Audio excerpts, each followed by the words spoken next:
Cornish is a Southwestern Brittonic Celtic language historically spoken by the Cornish people. The language has undergone a revival in recent decades and is considered to be an important part of Cornish identity, culture and heritage. It is a recognized minority language of the United Kingdom, protected under the European Charter for Regional and Minority Languages, and has a growing number of speakers. Along with Welsh and Breton, Cornish is descended directly from the Common Brittonic language spoken throughout much of Britain before the English language came to dominate. It was the main language of Cornwall for centuries until it was pushed westwards by English, maintaining close links with its sister language Breton, with which it was mutually intelligible until well into the Middle Ages. Cornish continued to function as a common community language in parts of Cornwall until the late 18th century, and continued to be spoken in the home by some families into the 19th and possibly 20th centuries, overlapping the beginning of revival efforts. A process to revive the language was begun in the early 20th century, with a number of orthographical systems in use until a standard written form was agreed upon in 2008.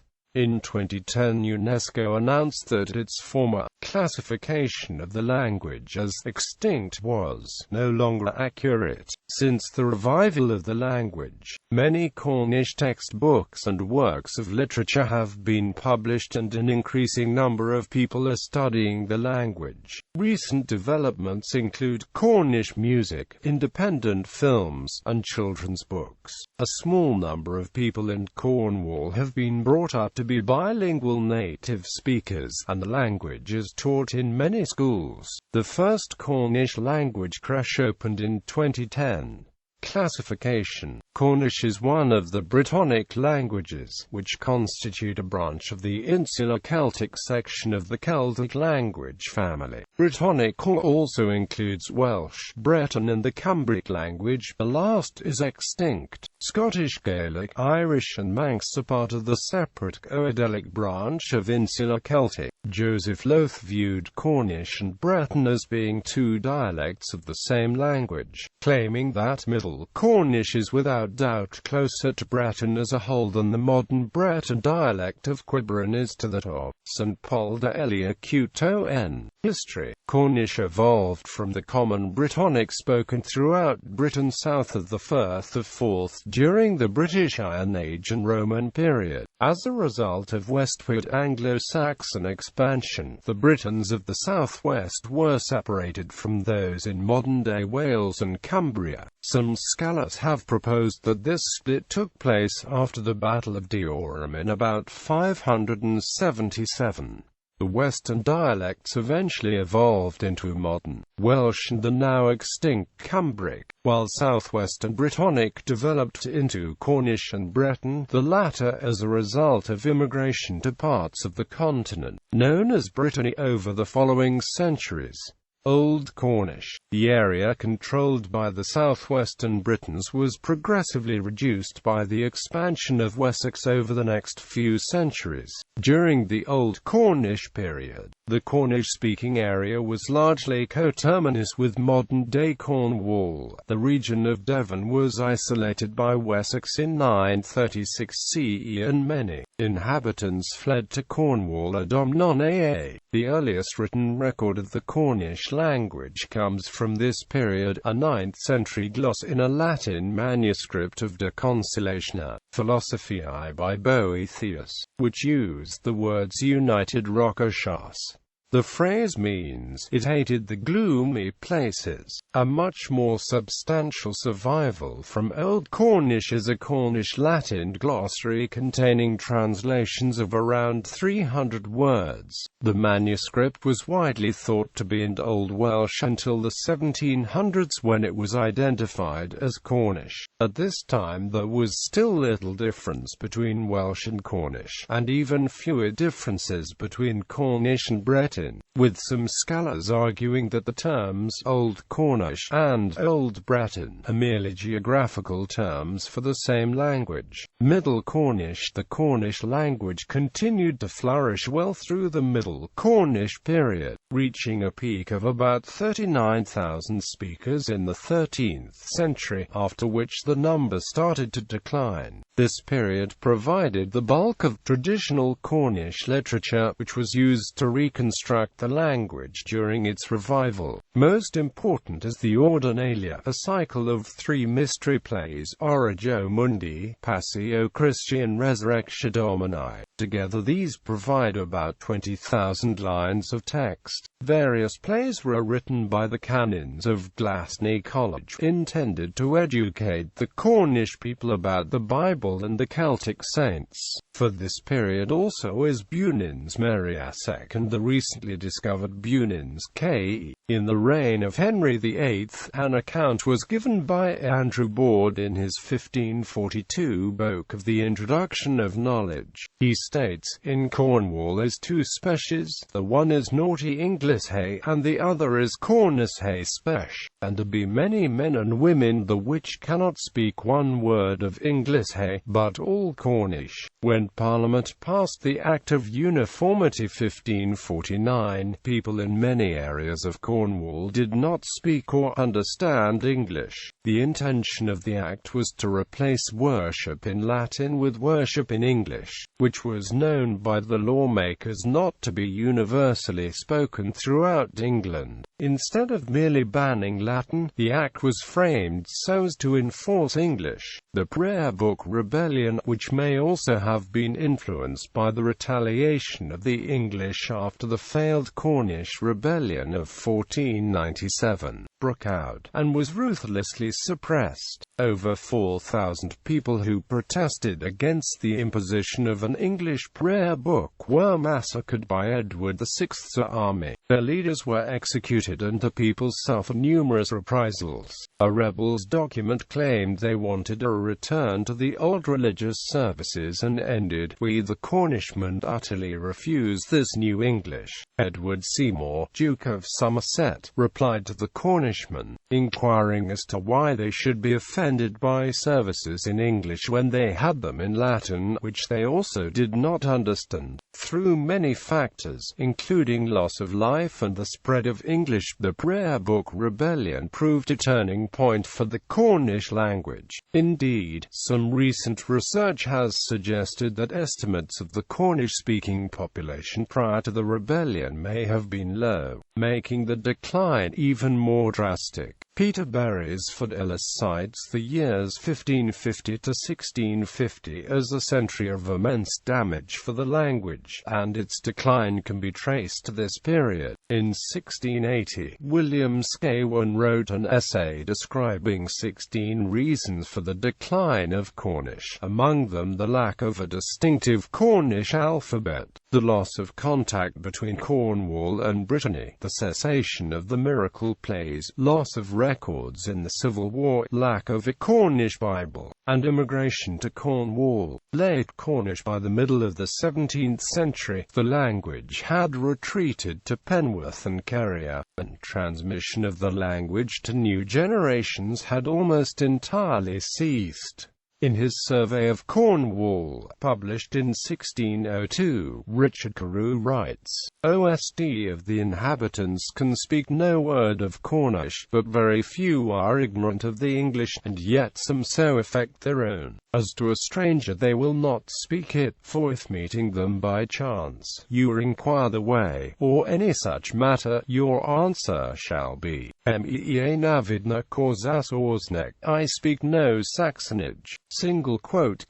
The late Cornish period from 1578 to about 1800 has fewer sources of information on the language, but they are more varied in nature. Written sources from this period are often spelled following English spelling conventions, since the majority of writers of the time had no exposure to Middle Cornish texts of the Cornish orthography within them, although after 1700 some writers began to adopt the the orthography used by Edward Lhuyd in his Archaeologia Britannica, for example using the circumflex to denote long vowels. In 1776, William Bodmer, who had learnt Cornish from fishermen, wrote a letter in Cornish which was probably the last prose in the language. However, the last verse was the Cranken rhyme, written in the late 19th century by John Davy of Boswednac. In the 18th and 19th centuries, there was intense academic and antiquarian interest in the language, particularly in the Middle Cornish literature, and also in attempting to find the last native speaker of the Cornish language. Despite the announcements of the death of the language, this academic interest, along with the beginning of the Celtic revival in the late 19th century, provided the groundwork for a Cornish language revival movement.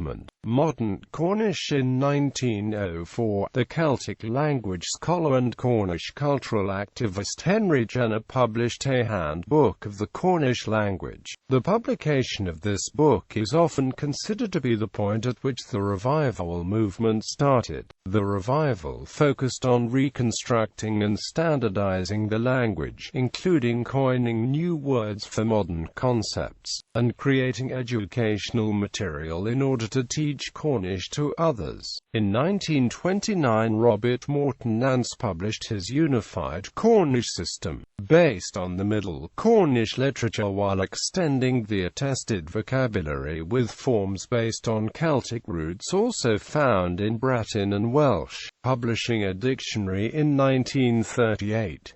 Nance's work became the basis of revived Cornish for most of the 20th century. However, as the revival grew in strength and focus shifted from written to spoken Cornish, Nance's stiff, archaic formulation of the language seemed less suitable for a spoken revival, and academic research into the traditional literature proved that the unified system lacked some phonological distinctions. In the 1980s, in response to dissatisfaction with unified Cornish, Ken George published a new system, Canuic Cemine. Like unified Cornish, it retained a Middle Cornish base but implemented an orthography that aspired to be as phonemic as possible. It was subsequently adopted by the Cornish Language Board as well as by many Cornish speakers, but came under fierce criticism by academic linguists for its phonological base, as well as those who found its orthography too different from traditional Cornish spelling conventions.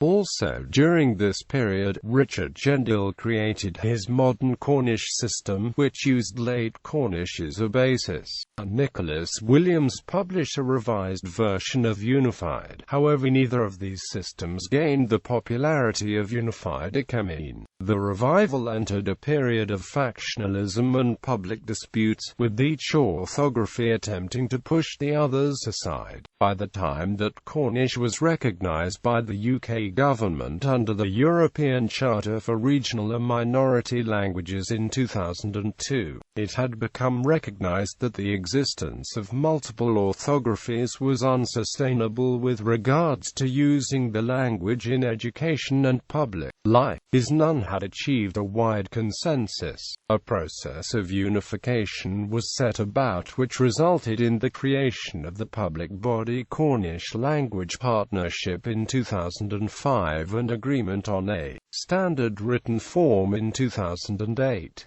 In 2010, Unesco altered its classification of Cornish, recognizing that its previous label of extinct was no longer accurate. This was seen by Cornish speakers as a milestone, turning the language from a state of undergoing revival to having been revived. The modern-day Cornish language is a successfully revived language with a number of speakers that is slowly increasing, and is becoming more visible in Cornwall as local government and business are encouraged to make use of the language as part of revitalization efforts.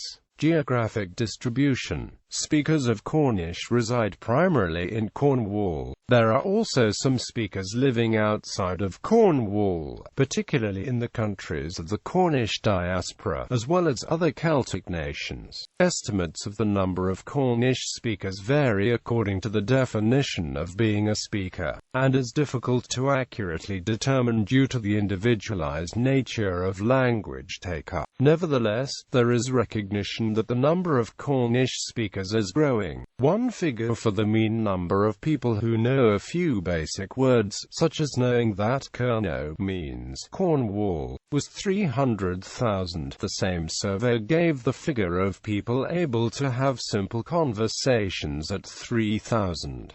The Cornish Language Strategy Project commissioned research to provide quantitative and qualitative evidence for the number of Cornish speakers. Due to the success of the revival project, it was estimated that 2,000 people were fluent, an increase from the estimated 300 people who spoke Cornish fluently suggested in a study by Kenneth McKinnon in 2000. In the 2011 UK census, 557 people in England and Wales declared Cornish to be the main language, 464 of whom lived in Cornwall. Official status: Cornish is officially recognised as a minority language by the UK government under the European Charter for Regional and Minority Languages, a status it has held since 2002. The Cornish Language Partnership is the official body for promotion and development of the language in Cornwall. Cornwall Council's policy is to support the language. A motion passed in November 2009 approved the Council's use of Cornish. The policy notes the place of the Cornish language as a unique cultural asset, and requires the Council to promote Cornish in line with the European Charter for Regional and Minority Languages. One effect of the policy is that worn-out road signs are replaced by bilingual ones, but this plan has drawn some criticism. In October 2015, Cornwall County Council announced that staff would be encouraged to use basic words and phrases in Cornish when dealing with the public. In 2014, the Cornish people were recognised by the UK government as a national minority under the Framework Convention for the Protection of National Minorities. The FCNM provides certain rights and protections to a national minority with regard to the minority language. UNESCO's Atlas of World Languages classifies Cornish as critically endangered. UNESCO has acknowledged that a previous classification of extinct, which came under fierce criticism from Cornish speakers, does not reflect the current situation for Cornish. In 2016, national government funding for the Cornish language ceased, and responsibility transferred to Cornwall Council. Phonology. The phonology of modern Cornish is based on a number of sources. The work of the linguist Edward Lhuyd, who visited Cornwall in 1700 to record the language, as well as the modern Cornish dialect and accent of English, which got much of its intonation and sounds from the Cornish language, have provided a major source of input. Analysis of the traditional literature has also been used, as the Middle Cornish plays were often written in rhyming verse, and late Cornish texts were written phonetically following English spelling conventions. Consonants, vowels, grammar. The grammar of Cornish shares with other Celtic languages a number of features which, while not unique, are unusual in an Indo-European context. The grammatical features most unfamiliar to English speakers of the language are the initial consonant mutations, the verb subject-object word order, inflected prepositions, fronting of emphasized syntactic elements, and the use of two different forms for to be. Cornish nouns belong to one of two grammatical genders, masculine and feminine, but are not inflected for case. Cornish has a variety of different endings to indicate the plural, and some nouns have a third collective form. Verbs are conjugated for tense and mood, which can be indicated either by inflection of the main verb or by the use of auxiliary verbs. In Cornish vocabulary, a large number of their lexical items are language and culture specific. From mining, we have the Cornish word attal, which means mine waste. We get the word beatir from the fishing industry, which means to mend fishing nets. For different pastry cakes in Cornish, we have fugan and hogan. Troil is culture-specific when referring to a traditional Cornish dance get-together, while furry is a specific kind of ceremonial dance that takes place in Cornwall. On the other hand, there are a number of Cornish words that have exact translation correspondence with their English counterparts. For example, bara is continually translated into English as bread, and bread is thus interpreted into Cornish's bara.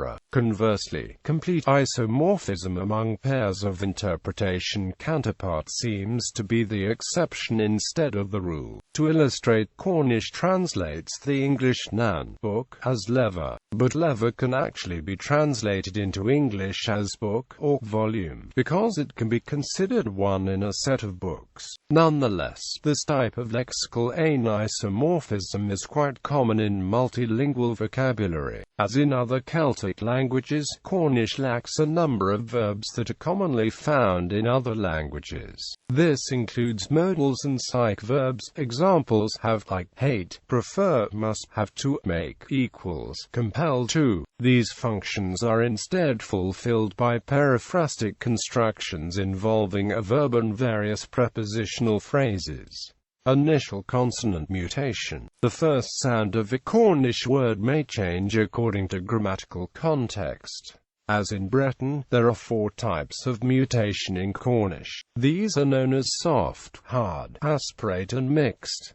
Inflected prepositions. A preposition combines with a personal pronoun to give a separate word form. For example, Gans plus my Geneve, Gans plus Evganzo. No indefinite article. Porth means harbor or a harbor.